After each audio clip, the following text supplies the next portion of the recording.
السلام عليكم. النهاردة هنعمل مع بعض مشروب شوكولاتة أو هوت شوكليت زي ما بتقولوا عليه. طبعا احنا في البرد ده عشاق الشوكولاتة طبعا بيبقوا عايزين يشربوا طبعا الهوت شوكليت أو مشروب شوكولاتة كده، حاجة دافية كده تدفي كده في البرد ده كده. هنعمله النهاردة بطريقة اقتصادية جدا جدا، مكونات موجودة في كل بيت. بس قبل كل حاجة كده كلنا نسمي الله ونصلي على الحبيب كده. ويلا كده ندخل مع بعض نشوف المقادير وطريقة التحضير. معايا هنا كده مج كبير زي ما انتم شايفين كده من اللبن. يا ريت كده لو انت اول مره تشوفيني ما تنسينيش بلايك وسبسكرايب وكومنت حلو كده منك، فضلا ربنا يجازيكم خير يا رب.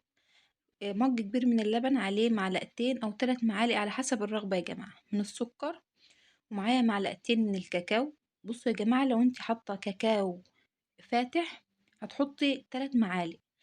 لو انا حطيت معلقتين يعني كنت حابه احط معلقه واحده كمان عشان ايه اللون، لان طبعا الكاكاو الغامق طبعا بيغمق أوي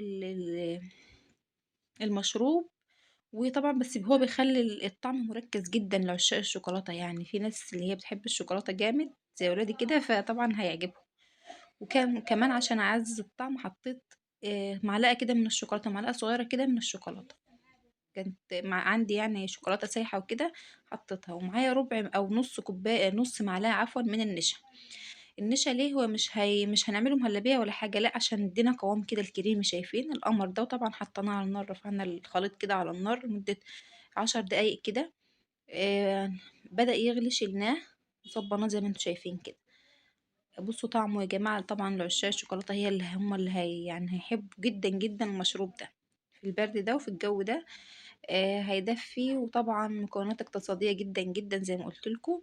وانا كان عندي كده برضو كريمة يعني كريمة كده حتة متبقية عندي كده من ايه، كنت عاملة حلويات وكده وكانت باقية عندي يعني. فحبينا كده ايه يعني نكسر اللون وكمان نكسر الطعم الشوكولاتة الجامد ده. لو انتوا بتحبوا الشوكولاتة يا جماعة اعملوا المشروب ده، هيعجبكم جدا جدا. ومكونات اقتصادية بس يعني، يا ريت لو يفضل انتوا تعملوا بيه كاكاو فاتح يعني. تمام. وزي ما انتوا شايفين كده طبعا بنقلبه كده عشان يدي طعم، يدي شكل كده يعني مع الشوكولاتة مع الكريمة، يدي شكل جميل كده. وبنزين كده الطبق، يعني ايه طبعا العين بتاكل قبل البق. وبألف هنا وشفا، جربوها يعجبكم جدا جدا. شايفين شكله قمر، والقوام كريمي كده وطبعا عليه كريمة كده. بصوا طعم يعني جميل جدا جدا. بس زي ما قلت زي ما يعني يا جماعة خلينا متفقين ان طبعا اللي عاملين رجيم ما يقربوش للمشروب ده خالص نهائيا، ما تقربلهوش نهائيا. ما شاء الله حاجة كده قمر. لو انت وصلت كده معايا هنا لحد هنا كده في الفيديو، ما تنسينيش كده بلايك وسبسكرايب وكومنت منك كده حلو. بحبكم جدا في الله، مع السلامة.